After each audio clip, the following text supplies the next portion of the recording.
नमस्कार दोस्तों, point two point YouTube channel पर आप सभी का स्वागत है। दोस्तों, हम कर रहे हैं समसामयिक घटना चक्र का चित्रात्मक प्रस्तुति जीएस दृष्टि और उसमें हम कर रहे हैं आधुनिक भारत का इतिहास। तो आज हम करेंगे ट्रेड यूनियन एवं साम्यवादी दल, रोलेट एक्ट, जलियांवाला बाग हत्याकांड आदि के बारे में आज हम पढ़ने वाले हैं। तो चलिए फिर आज की वीडियो शुरू करते हैं। ट्रेड यूनियन एवं साम्यवादी दल।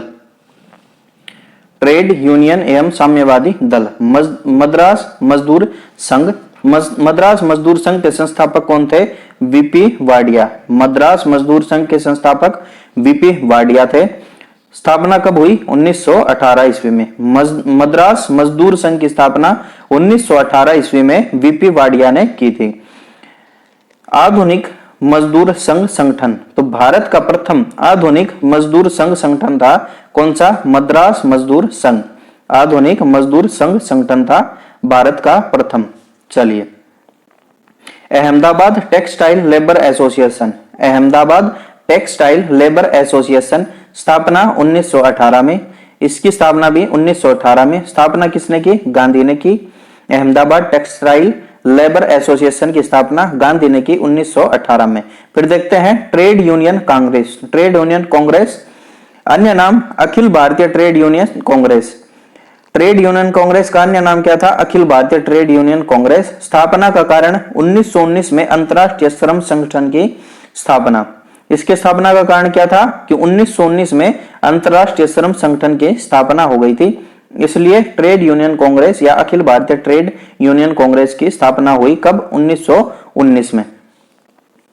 अंतरराष्ट्रीय, एक नया क्वेश्चन यहां से निकल आया कि अंतरराष्ट्रीय श्रम संगठन कब बना? 1919 में। याद रखिएगा, ये International Labour Organization, International Labour Organization ILO की स्थापना 1919 ईस्वी में। ट्रेड यूनियन कांग्रेस का संस्थापक कौन? NM जोशी। ट्रेड यूनियन संघ, ट्रेड यूनियन कांग्रेस का संस्थापक NM जोशी। स्थापना 31 अक्टूबर 1920। 31 अक्टूबर 1920 में किसकी स्थापना? ट्रेड यूनियन कांग्रेस की स्थापना। और अंतरराष्ट्रीय श्रम संगठन की स्थापना 1919 में। कहां पर हुई? बंबई में। बंबई में स्थापना हुई ट्रेड यूनियन कांग्रेस की। और प्रथम अध्यक्ष लाला लाजपत राय। प्रथम अध्यक्ष Lala Lajpat Rai Trade Union Congress के। उपाध्यक्ष Joseph Baptista. Joseph Baptista Trade Union Congress के प्रथम उपाध्यक्ष। प्रथम विभाजन 1929 ईस्वी में। प्रथम विभाजन इसका 1929 ईस्वी में नागपुर अधिवेशन में। अध्यक्ष कौन था? जवाहरलाल नेहरू। तो ट्रेड यूनियन कांग्रेस का प्रथम विभाजन 1929 ईस्वी में हो गया था नागपुर अधिवेशन, और अध्यक्षता कर रहा था जवाहरलाल नेहरू। ट्रेड यूनियन कांग्रेस की स्थापना 31 अक्टूबर 1920। 1919 में अंतरराष्ट्रीय श्रम संगठन की स्थापना के बाद। और संस्थापक NM जोशी। कहां पर? बंबई में। प्रथम अध्यक्ष लाला लाजपत राय, उपाध्यक्ष जोसेफ बप्टिस्टा। चलिए, महत्वपूर्ण तथ्य। अपने को रेल नहीं बनानी इसकी, जितना पढ़ेंगे अच्छे से पढ़ेंगे, ऐसे पढ़ेंगे कि समझ में आए। ऐसे रेल बनाने से कोई फायदा नहीं है। ऐसे रेल बनाने में YouTube पे बहुत सारी वीडियो मिल जाएंगी कि ऐसे लाइन पढ़ ली। मार्च 1919 में कम्युनिस्ट इंटरनेशनल की स्थापना की गई थी व्लादिमीर इल्यूश लेनिन और रूसी पार्टी बोल्शेविक द्वारा। चलिए नेक्स्ट, ट्रेड यूनियन आंदोलन क्रांतिकारी चरण का समय माना जाता है 1926 से 1939। ऐसे पढ़ने से क्या फायदा? टाइम भी खराब करें और कुछ समझ में भी नहीं आए। तो पढ़ेंगे तो अच्छे से पढ़ेंगे जिससे दिमाग में फिट हो जाए। एक दो बार देखने से ही पूरा कवर हो जाएगा, ये दोबारा देखने की जरूरत नहीं पड़ेगी।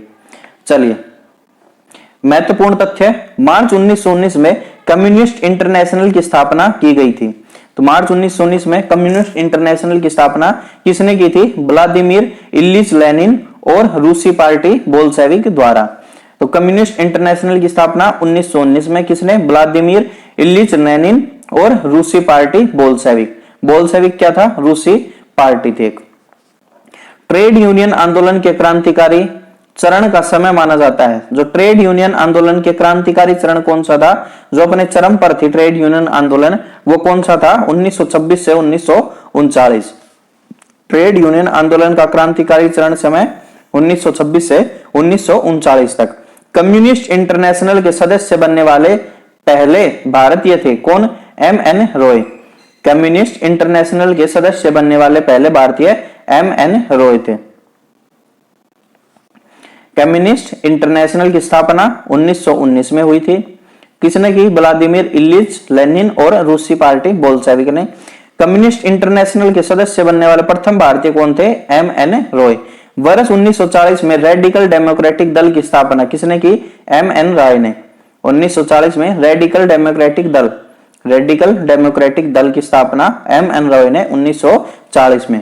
Revolutionary communist party of India, क्रांतिकारी साम्यवादी दल की स्थापना सोमेंद्रनाथ टैगोर ने। Revolutionary communist party of India या क्रांतिकारी साम्यवादी दल की स्थापना की थी सोमेंद्रनाथ टैगोर ने। क्रांतिकारी साम्यवादी दल। चलिए, रोलेट एक्ट।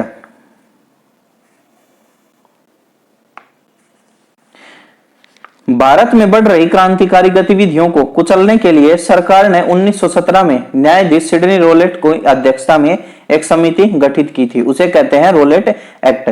इस समिति के सुझावों पर मार्च 1919 में पारित विधेयक रोलेट एक्ट कहलाया। तो कौन सी समिति?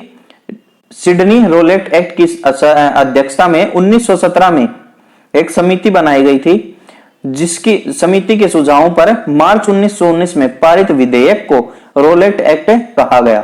तो सिडनी रोलेट के द्वारा अध्यक्षता में पारित किए गए विधेयक को रोलेट एक्ट कहा गया। रोलेट एक्ट कब आया? 1919 में। यह एक्ट चैम्सफोर्ड के कार्यकाल में पारित हुआ था। रोलेट एक्ट कब आया था? चैम्सफोर्ड के कार्यकाल में आया था रोलेट एक्ट। चलिए,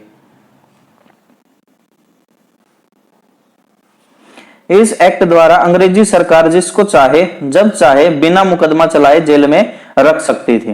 तो रोलेट एक्ट के अनुसार अंग्रेज सरकार जिसको चाहे और जब चाहे बिना मुकदमा चलाए जेल में डाल सकती थी। इसलिए इस कानून को बिना वकील, बिना अपील तथा बिना दलील का कानून बताया गया। तो बिना वकील, बिना अपील तथा बिना दलील का कानून कौन सा था? Roulette act 1919।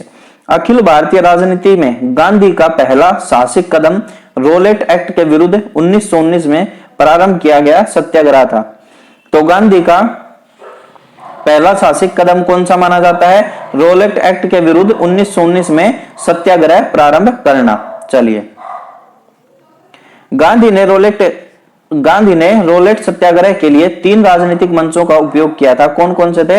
Home rule league, खिलाफत और सत्याग्रह सभा। तो गांधी ने रोलेट सत्याग्रह के लिए 3 राजनीतिक मंच का उपयोग किया था। वो कौन कौन से थे?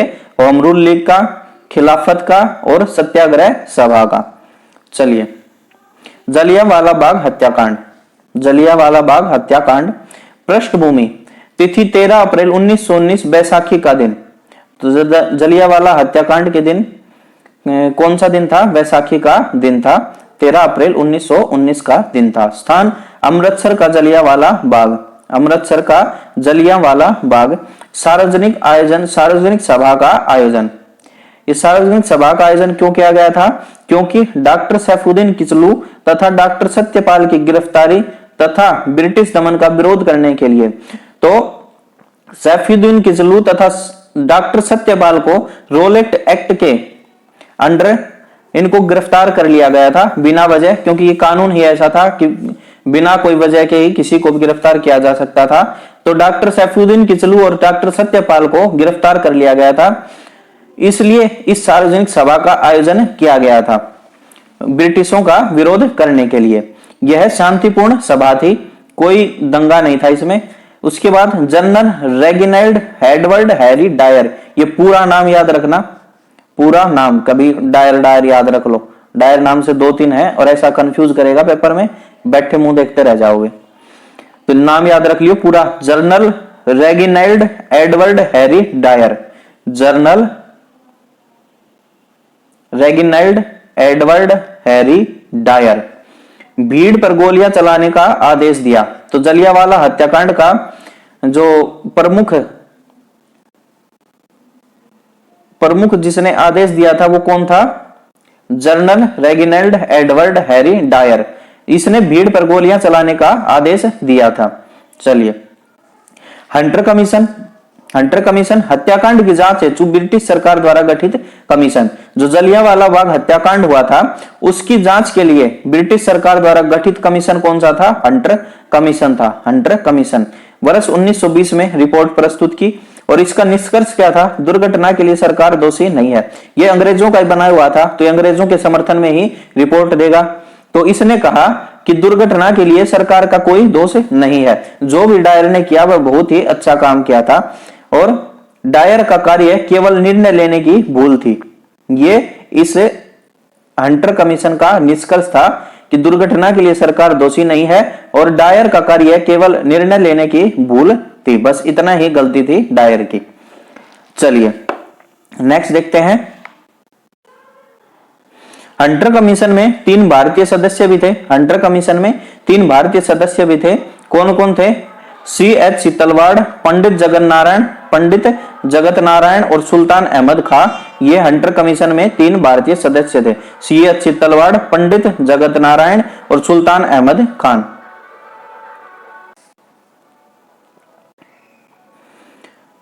जनरल डायर, जलियांवाला बाग हत्याकांड के बाद इसे पद से हटा दिया गया। जनरल डायर को, जनरल डायर को दी गई उपाधियां कौन कौन सी थी? इस हत्याकांड के बाद उपाधियां क्या क्या मिली थी जनरल डायर को? ब्रिटिश साम्राज्य का रक्षक कहा गया इसे। किसने? ब्रिटिश अखबार ने। ब्रिटिश साम्राज्य का शेर कहा किसने? ब्रिटिश लॉर्ड सभा द्वारा। ब्रिटिश साम्राज्य का शेर ब्रिटिश लॉर्ड सभा द्वारा। और ब्रिटिश साम्राज्य का रक्षक किसने कहा? ब्रिटिश अखबार ने कहा। और मान की तलवार किसने कहा? ब्रिटिश सरकार ने। मान की तलवार किसने कहा? ब्रिटिश सरकार ने जनरल डायर को मान की तलवार कहा। चलिए महत्वपूर्ण तथ्य,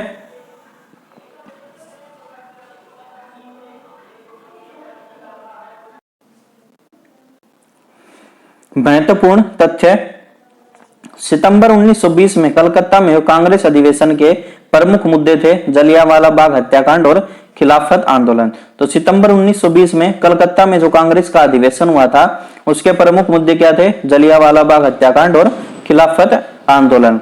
मदन मोहन मालवीय सम्मिलित नहीं हुए थे। मदन मोहन मालवीय सम्मिलित नहीं हुए थे किसमें? खिलाफत आंदोलन में।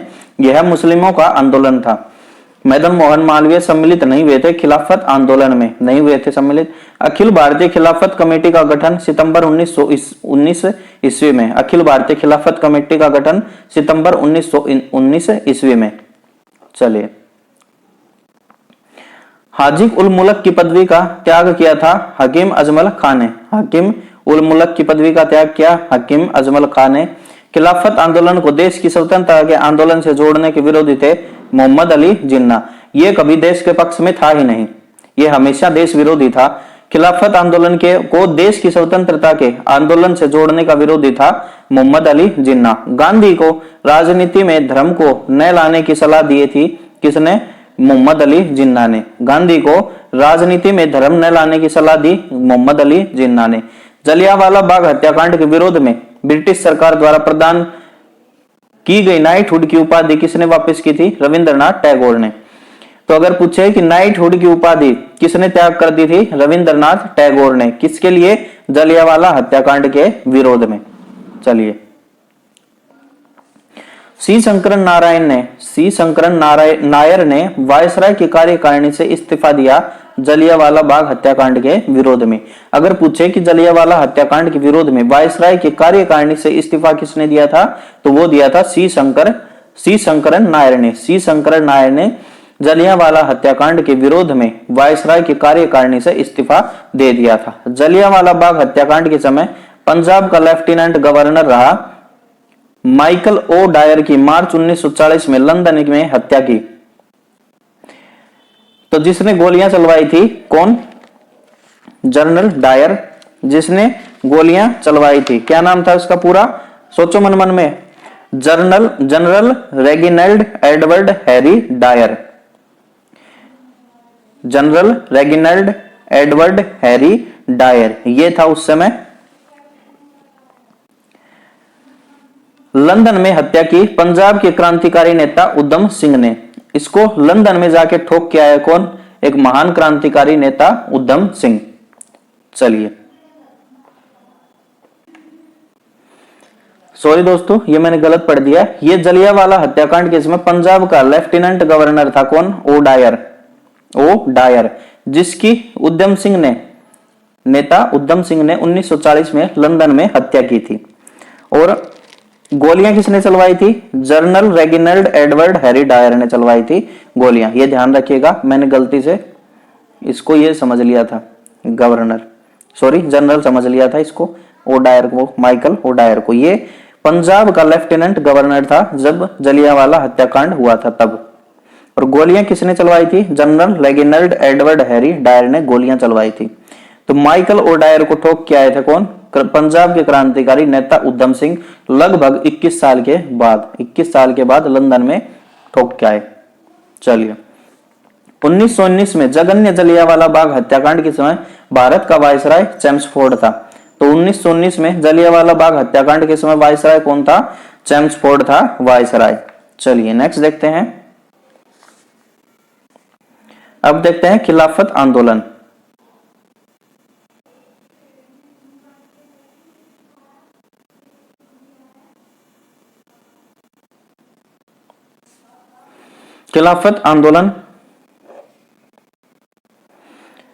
खिलाफत कमेटी हकीम अजमल खान ने बनाई थी। प्रमुख सदस्य कौन था? खिलाफत कमेटी के प्रमुख सदस्य कौन कौन था? अंसारी था, हसरत मोहानी, शौकत अली, मोहम्मद अली और अब्दुल कलाम आजाद। ये थे खिलाफत आंदोलन के प्रमुख सदस्य। प्रारंभ करने का श्रेय किसे जाता है खिलाफत आंदोलन का? शौकत अली और मोहम्मद अली को। प्रारंभ करने का कारण ब्रिटिश सरकार द्वारा प्रथम विश्व युद्ध की समाप्ति के बाद तुर्की साम्राज्य का विघटन। तो तुर्की के खलीफा को अंग्रेजों ने उसके पद से उतार दिया था, उसके विरोध में यह खिलाफत आंदोलन हुआ था। तुर्की के सुल्तान इस्लामी साम्राज्य के खलीफा भारतीय मुसलमानों का विचार। चलिए,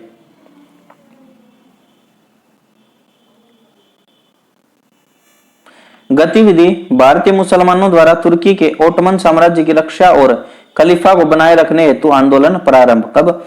23 नवंबर 1919 को। स्थान दिल्ली। और खिलाफत कमेटी सम्मेलन का अध्यक्ष कौन था? गांधी। ये था गांधी। खिलाफत कमेटी सम्मेलन का अध्यक्ष था गांधी। चलिए नेक्स्ट, कब शुरू हुआ था ये? 23 नवंबर 1919 को शुरू हुआ था खिलाफत आंदोलन। बस यही ध्यान रख लीजिए और ज्यादा जरूरत नहीं है। और कहां से शुरू हुआ था? दिल्ली से शुरू हुआ था। चलिए नेक्स्ट देखते हैं। अब देखते हैं असहयोग आंदोलन। असहयोग आंदोलन प्रारंभ कब हुआ था? 1 अगस्त 1920 को शुरू हुआ था। किसने शुरू किया? गांधी ने।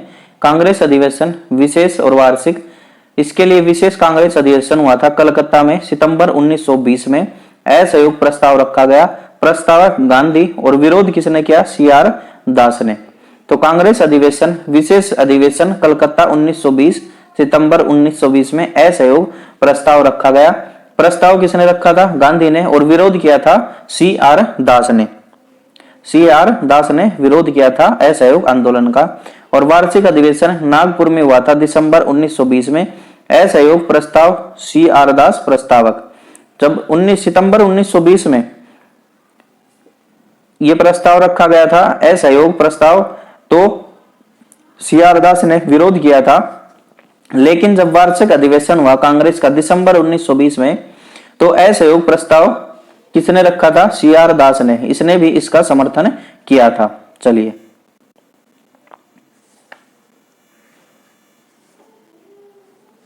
सफलताएं क्या क्या मिली असहयोग आंदोलन को? जनता के मन से ब्रिटिश शक्ति का भय हट गया। जनता के मन से ब्रिटिश शक्ति का भय हट गया। पहली बार देश की जनता संगठित हुई। जनता को आधुनिक राजनीति से परिचित कराया गया। जनता को आधुनिक राजनीति से परिचित करवाया गया तथा जनता में आजादी की भूख जगी। जनता में आजादी की भूख जगी। तो ये थे सफलताएं, ये सफलताएं मिली थी असहयोग आंदोलन को। चलिए,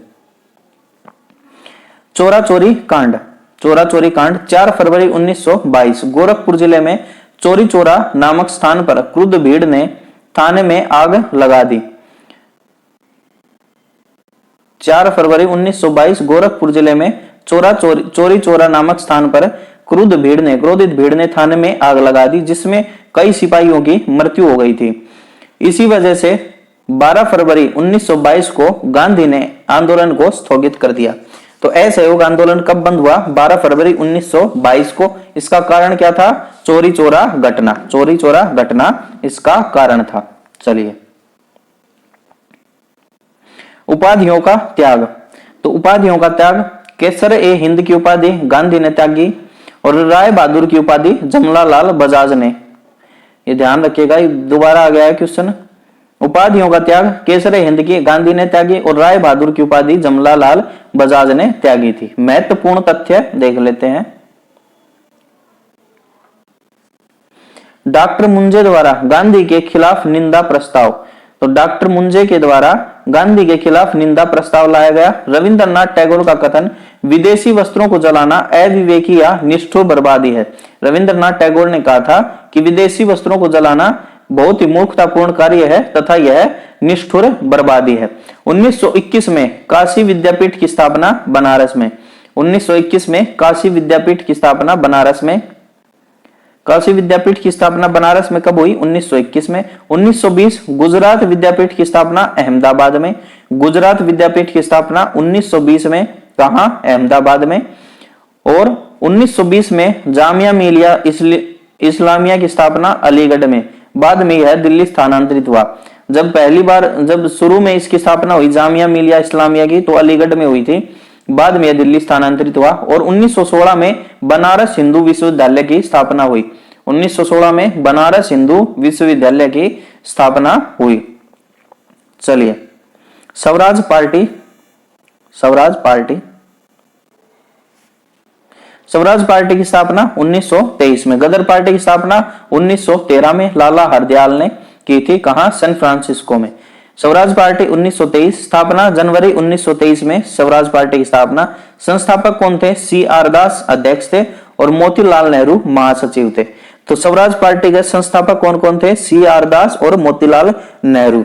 अन्य प्रमुख नेता श्रीनिवास अयंगर और NC केलकर। अन्य प्रमुख नेता थे श्रीनिवास अयंगर और NC केलकर। ध्यान रखिएगा, ये स्वराज पार्टी के संस्थापक CR दास, मोतीलाल नेहरू और अन्य सदस्यों में कौन थे?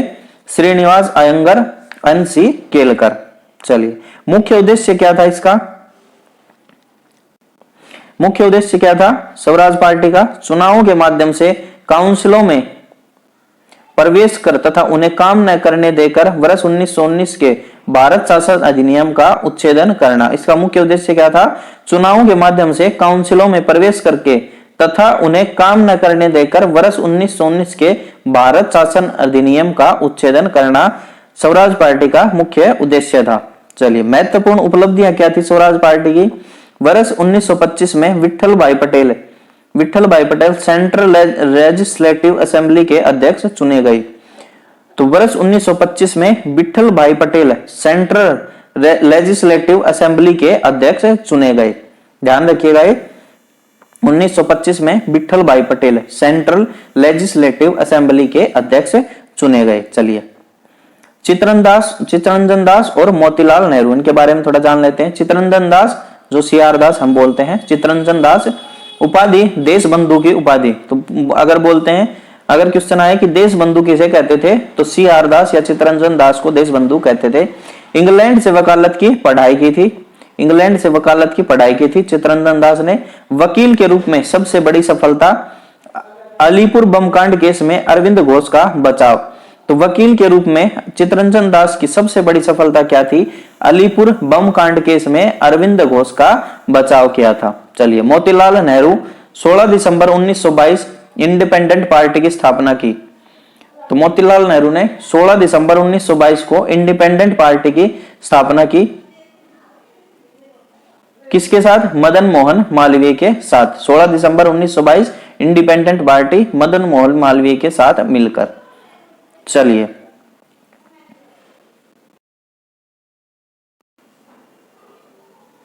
Simon commission 1927।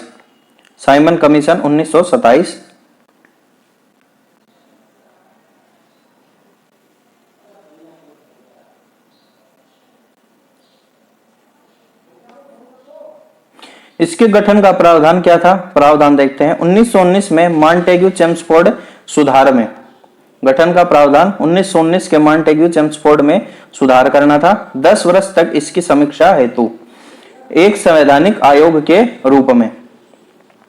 इसके गठन का प्रावधान क्या था?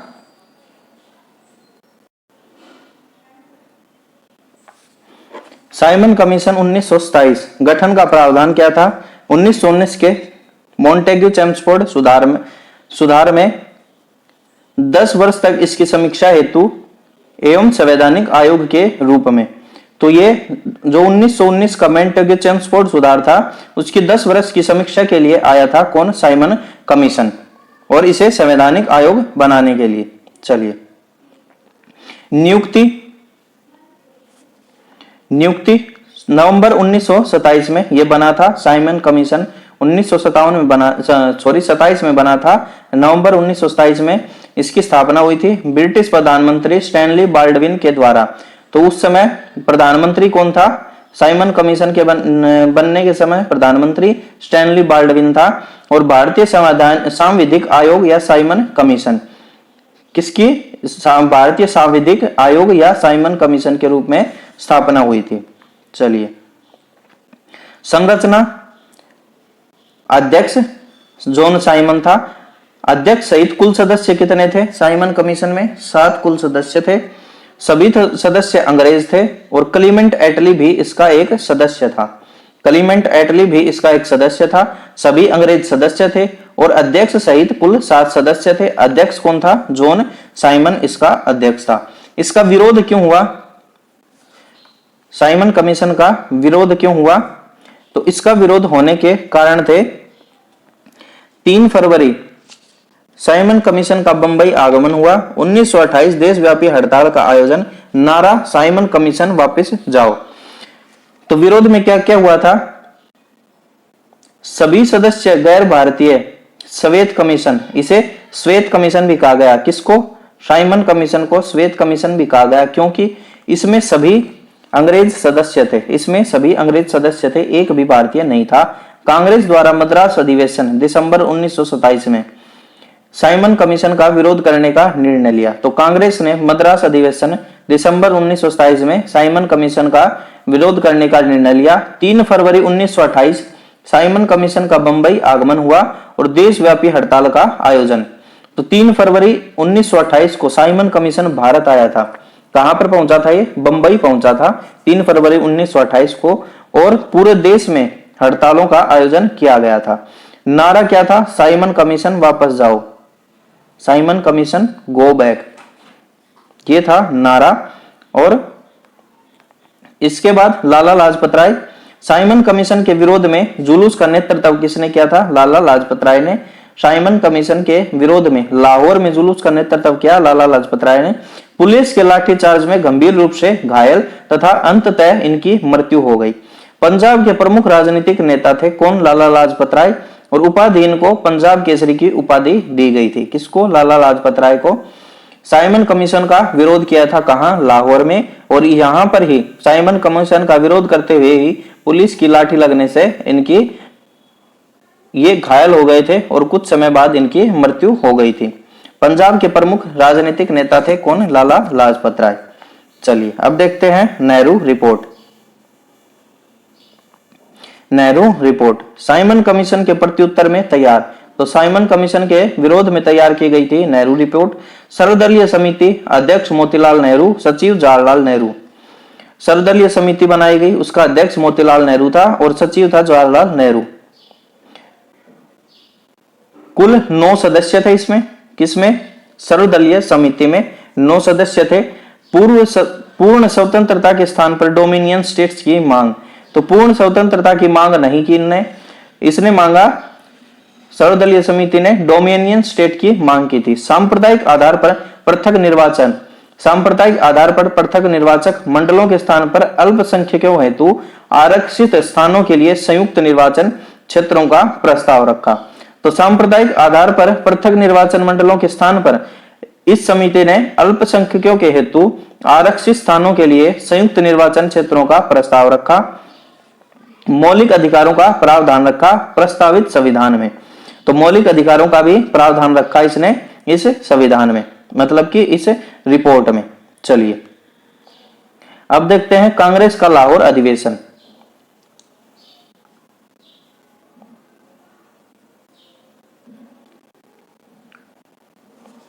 कांग्रेस का लाहौर अधिवेशन पूर्ण स्वराज प्रस्ताव 1929। लाहौर अधिवेशन आयोजन दिसंबर 1929 में। लाहौर अधिवेशन का आयोजन हुआ था दिसंबर 1929 लाहौर में। कार्यक्रम 31 दिसंबर 1929 की मध्य रात्रि को जवाहरलाल नेहरू द्वारा लाहौर में रावी नदी के तट पर भारतीय स्वतंत्रता का ध्वजारोहण किया। तो क्या कार्यक्रम था इसमें? 31 दिसंबर 1929 की मध्य रात्रि को जवाहरलाल नेहरू ने लाहौर में रावी नदी के किनारे भारतीय स्वतंत्रता का ध्वजारोहण किया। घोषित लक्ष्य, इसका लक्ष्य क्या रखा गया? पूर्ण स्वराज या स्वतंत्रता। पूर्ण स्वराज स्वतंत्रता इसका लक्ष्य रखा गया। किसने रखा? जवाहरलाल नेहरू ने। महत्वपूर्ण निर्णय क्या क्या लिए गए? कांग्रेस कार्य समिति द्वारा 2 जनवरी 1930 की बैठक में निर्णय 26 जनवरी 1930 का दिन पूर्ण स्वराज दिवस मनाया जाएगा। पूर्ण स्वराज दिवस मनाया जाएगा। महत्वपूर्ण निर्णय थे। 2 जनवरी 1930 की बैठक में निर्णय लिया गया कि 26 जनवरी 1930 का दिन पूर्ण स्वराज दिवस के रूप में मनाया जाएगा। 26 जनवरी प्रत्येक वर्ष पूर्ण स्वाधीनता दिवस मनाया जाएगा। पूर्ण स्वाधीनता दिवस मनाया जाए 26 जनवरी प्रत्येक वर्ष। तो इसीलिए संविधान तो हमारा 26 नवंबर 1949 को बनकर तैयार हो गया था, लेकिन इस 26 जनवरी को याद रखने के लिए संविधान को पूर्णतः लागू किया गया 26 जनवरी 1950 को। अब आजादी के रूप में तो कैसे बना सकते थे, क्योंकि देश तो आजाद 15 अगस्त को हुआ था, तो आजादी के रूप में तो मना नहीं सकते थे। तो इसको याद रखने के लिए संविधान को पूर्णतः लागू किया गया 26 जनवरी 1950 को। लाहौर अधिवेशन का अध्यक्ष कौन था? जवाहरलाल नेहरू। चलिए लाहौर अधिवेशन 1929 घोषित संकल्प। गोलमेज सम्मेलन से कोई लाभ नहीं है। नेहरू कमेटी की डोमिनियन राज्य के दर्जे की योजना समाप्त। जो नेहरू कमेटी की डोमिनियन राज्य की मांग थी वो योजना समाप्त हो गई। अखिल भारतीय कांग्रेस जब उचित समझेगी नागरिक अवज्ञा आंदोलन प्रारंभ करेगी। तो अखिल भारतीय कांग्रेस जब उचित समझेगी तब नागरिक अवज्ञा आंदोलन प्रारंभ कर देगी। और यहाँ घोषित संकल्प इन्होंने कहा कि गोलमेज सम्मेलन से कोई लाभ नहीं है और स्वराज शब्द का अर्थ पूर्णतः पूर्ण स्वतंत्रता, ये यहाँ पर संकल्प लिया गया। ये बताया गया कि स्वराज शब्द का अर्थ पूर्ण स्वतंत्रता निकाला गया। चलिए नेक्स्ट देखते हैं सविनय अवज्ञा आंदोलन 1930। सविनय अवज्ञा आंदोलन 1930। दांडी मार्च 12 मार्च 1930 को साबरमती आश्रम अहमदाबाद से प्रारंभ हुआ दांडी मार्च। और सविनय अवज्ञा आंदोलन 6 अप्रैल 1930 दांडी से प्रारंभ हुआ। तो ये ध्यान रखिएगा, जैसे ही दांडी मार्च समाप्त हुआ वैसे ही सविनय अवज्ञा आंदोलन शुरू हुआ। दांडी मार्च 12 मार्च 1930 साबरमती आश्रम से अहमदाबाद के लिए शुरू हुआ और ये कहां खत्म हुआ? 6 अप्रैल 1930 दांडी गुजरात में समुद्र तट पर यह समाप्त हुआ नमक बनाकर। और यहीं से 6 अप्रैल 1930 को दांडी से ही सविनय अवज्ञा आंदोलन शुरू हुआ। सविनय अवज्ञा आंदोलन 6 अप्रैल 1930 से शुरू हुआ। सविनय अवज्ञा आंदोलन के दौरान उत्तरी भारत के सविनय अवज्ञा आंदोलन के दौरान उत्तरी भारत के सारण जिले में प्रदर्शन हुआ चौकीदारी टैक्स के विरोध में। तो सविनय अवज्ञा आंदोलन के दौरान उत्तरी बिहार के सारण जिले में प्रदर्शन हुआ था। किसके लिए? चौकीदारी टैक्स के विरोध में। चौकीदारी टैक्स के विरोध में प्रदर्शन हुआ था। दांडी मार्च शुरू किया गया था कब? नमक कानून तोड़ने हेतु। दांडी मार्च शुरू किया गया था किस लिए? नमक कानून तोड़ने हेतु शुरू किया गया था। कब? 12 मार्च 1930 को।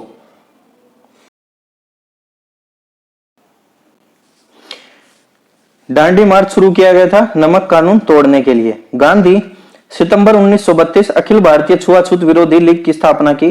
तो 1932 में, सितंबर 1932 में अखिल भारतीय छुआछूत विरोधी लीग की स्थापना किसने की? गांधी ने की। हरिजन साप्ताहिक पत्र का प्रकाशन किया। किसने? गांधी ने।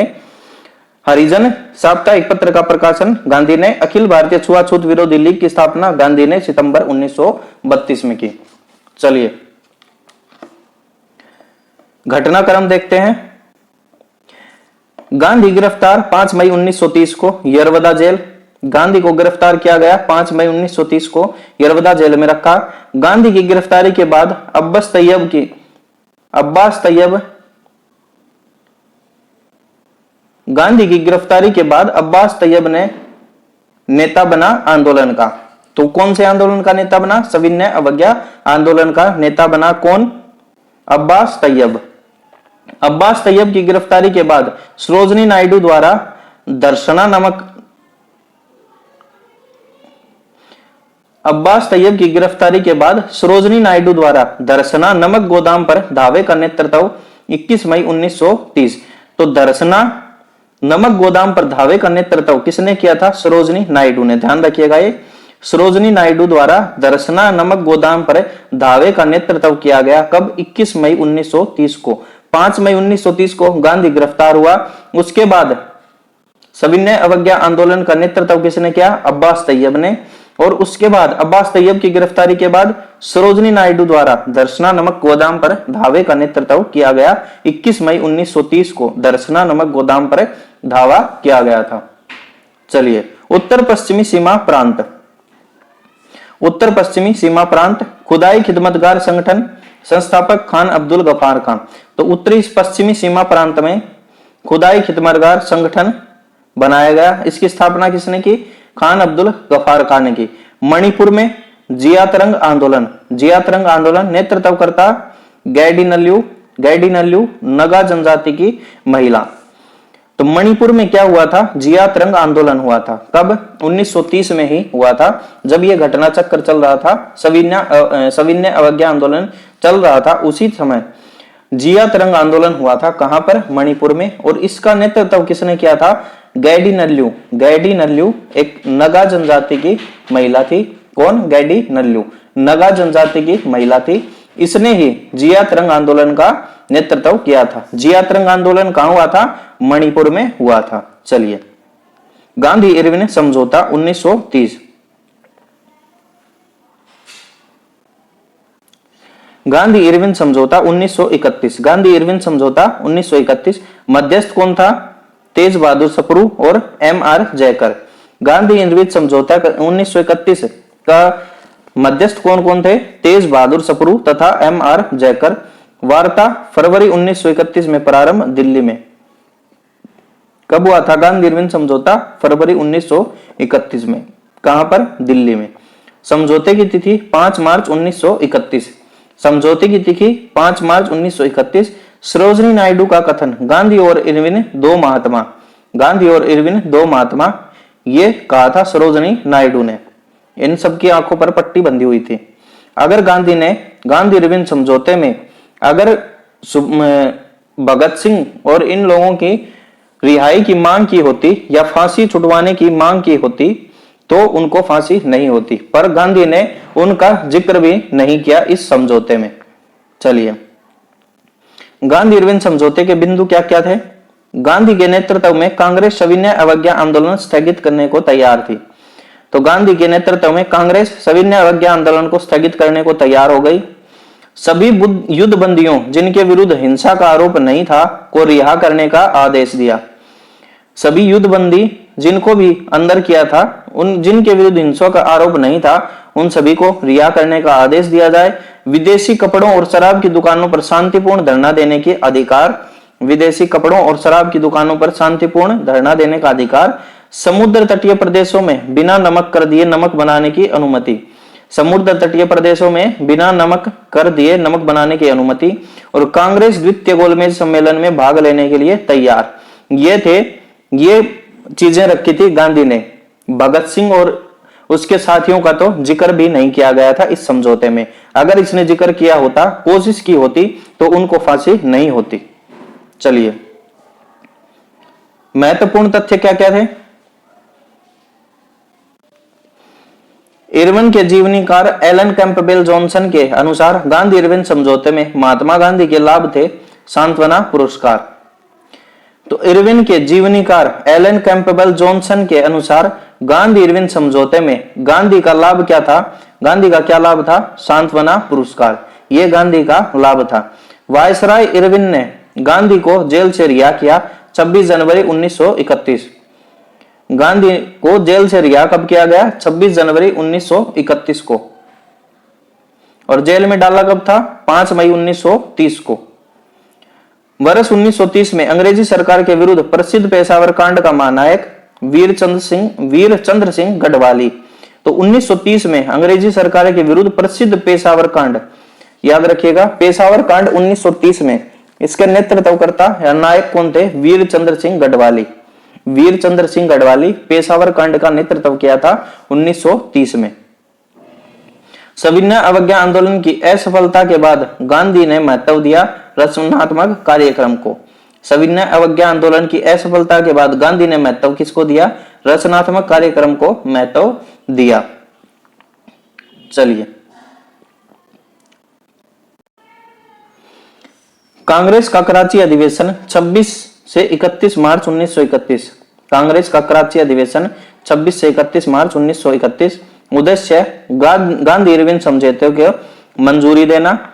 कराची अधिवेशन का उद्देश्य क्या था? गांधी इरविन समझौते को मंजूरी देना। अध्यक्ष कौन थे? सरदार वल्लभ भाई पटेल अध्यक्ष थे। सरदार वल्लभ भाई पटेल इसके अध्यक्ष थे। और प्रस्ताव क्या पारित हुआ था? मौलिक अधिकारों और राष्ट्रीय आर्थिक कार्यक्रमों से संबंधित, मौलिक अधिकारों और राष्ट्रीय आर्थिक कार्यक्रमों से संबंधित पारित प्रस्ताव। गांधी का कथन, गांधी मर सकता है, गांधीवाद नहीं। गांधी मर सकता है, गांधीवाद नहीं। अब गांधीवाद भी मर गया। गांधी का कथन क्या था? गांधी मर सकता है, गांधीवाद नहीं मर सकता। लेकिन अब धीरे धीरे गांधीवाद भी खत्म हो रहा है, जैसे जैसे लोगों के सामने सच्चाई आ रही है। प्रथम अवसर कांग्रेस द्वारा पूर्ण स्वराज परिभाषित। प्रथम अवसर, पहली बार कांग्रेस द्वारा पूर्ण स्वराज को परिभाषित किया गया था। किसमें? कराची अधिवेशन में। अन्य मूल अधिकारों तथा आर्थिक कार्यक्रम पर संकल्प, जवाहरलाल नेहरू द्वारा प्रारूपित। अन्य क्या था इसमें? मूल अधिकारों तथा आर्थिक कार्यक्रम पर संकल्प लिया गया। किसके द्वारा? जवाहरलाल नेहरू द्वारा प्रारूपित संकल्प। सुभाष चंद्र बोस, कांग्रेस का कराची अधिवेशन 1931। महात्मा गांधी की लोकप्रियता और सम्मान की पराकाष्ठा। सुभाष चंद्र बोस ने कहा कि कांग्रेस का कराची अधिवेशन 1931 गांधी की लोकप्रियता और सम्मान की पराकाष्ठा है। चलिए, यही अधिवेशन था कराची अधिवेशन जहां पर युवाओं ने, क्रांतिकारियों ने गांधी को काले झंडे दिखाए थे। ध्यान रखिएगा, बहुत बार पूछता है क्वेश्चन कि गांधी को काले झंडे कहां दिखाए गए थे, किस अधिवेशन में? तो 1931 के कराची अधिवेशन में गांधी को काले झंडे दिखाए थे। चलिए, प्रथम गोलमेज सम्मेलन।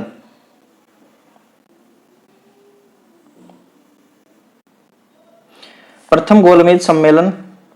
प्रथम गोलमेज सम्मेलन का आयोजन 12 नवंबर 1930 से 19 जनवरी 1931। प्रथम गोलमेज सम्मेलन का आयोजन 12 नवंबर 1930 से 19 जनवरी 1931 तक चला था। कांग्रेस ने इसमें भाग नहीं लिया था। ईसाइयों का प्रतिनिधित्व किसने किया था? केटी पॉल ने किया था। ईसाइयों का प्रतिनिधित्व प्रथम गोलमेज सम्मेलन ने किसे किया था? केटी पॉल ने किया था। सम्मेलन का उद्घाटन ब्रिटिश सम्राट द्वारा किया गया था। और प्रथम गोलमेज सम्मेलन का अध्यक्ष कौन था? Ramsay MacDonald. ध्यान रखिएगा, उद्घाटन ब्रिटिश सम्राट ने किया था इसका, और अध्यक्ष कौन था? रैमजे मैकडोनाल्ड था। प्रथम गोलमेज सम्मेलन क्यों कहते हैं इसको? ये गोल मेज गोल थी इसलिए बस। स्थान लंदन। स्थान लंदन। कहां पर हुआ था प्रथम गोलमेज सम्मेलन? लंदन में हुआ था। 89 भारतीय प्रतिनिधियों की संख्या। तो भारतीय प्रतिनिधि कितने थे? 89। 89 भारतीय प्रतिनिधियों ने हिस्सा लिया था। तेज बहादुर सप्रू, मोहम्मद अली जिन्ना, भीमराव अंबेडकर, मुंजे और M.R. जयकर, ये मुख्य थे। तेज बहादुर सप्रू, मोहम्मद अली जिन्ना, भीमराव अंबेडकर, मुंजे और M.R. जयकर, ये कुछ मुख्य लोग थे प्रथम गोलमेज सम्मेलन में भाग लेने वाले। चलिए, द्वितीय गोलमेज सम्मेलन कब से कब हुआ? 7 सितंबर 1931 से 1 दिसंबर 1931 को हुआ था द्वितीय गोलमेज सम्मेलन। 7 सितंबर 1931 से 1 दिसंबर 1931। भागीदारी सरोजिनी नायडू, एनी बेसेंट, मदन मोहन मालवीय। द्वितीय गोलमेज सम्मेलन में भागीदारी सरोजिनी नायडू ने, एनी बेसेंट ने, मदन मोहन मालवीय। गांधी एकमात्र, कांग्रेस का एकमात्र प्रतिनिधि कौन? कांग्रेस का एकमात्र प्रतिनिधि कौन था? गांधी था। एस राजपूताना जलपोत से लंदन गया था, कौन? गांधी। एस राजपूताना जलपोत से लंदन गया था, गांधी। लंदन के किंग्सले हॉल में ठहरा था। कहां ठहरा था गांधी? लंदन के किंग्सले हॉल में ठहरा था। स्वदेश वापसी पर गांधी का बयान क्या था? द्वितीय गोलमेज सम्मेलन में वापस आने पर गांधी का क्या बयान था? यह सच है कि मैं खाली हाथ लौटा हूं, किंतु मुझे संतोष है कि जो ध्वज मुझे सौंपा गया था उसे नीचे नहीं होने दिया और उसके सम्मान के साथ समझौता नहीं किया। चलिए अब देखते हैं तीसरा गोलमेज सम्मेलन। अवधि 17 नवंबर 1932 से 24 दिसंबर 1931। तीसरा गोलमेज सम्मेलन 17 नवंबर 1932 से 24 दिसंबर 1932 तक। विशेष कांग्रेस द्वारा सम्मेलन का बहिष्कार। तो कांग्रेस सिर्फ एक ही सम्मेलन में गई थी और कांग्रेस का वो भी एक ही सदस्य गया था, कौन? गांधी गया था दूसरे गोलमेज सम्मेलन में। ध्यान रखिएगा ये बात, कांग्रेस ने सिर्फ दूसरे गोलमेज सम्मेलन में भाग लिया था। चलिए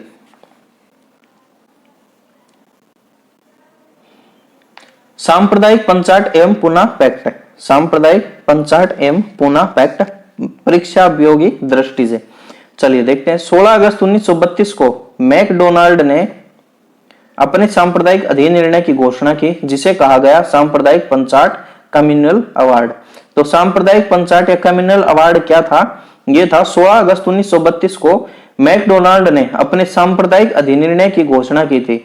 सांप्रदायिक अधिनिर्णय की घोषणा की थी मैकडोनाल्ड ने, इसे ही सांप्रदायिक पंचायत या कम्युनल अवार्ड कहा गया था।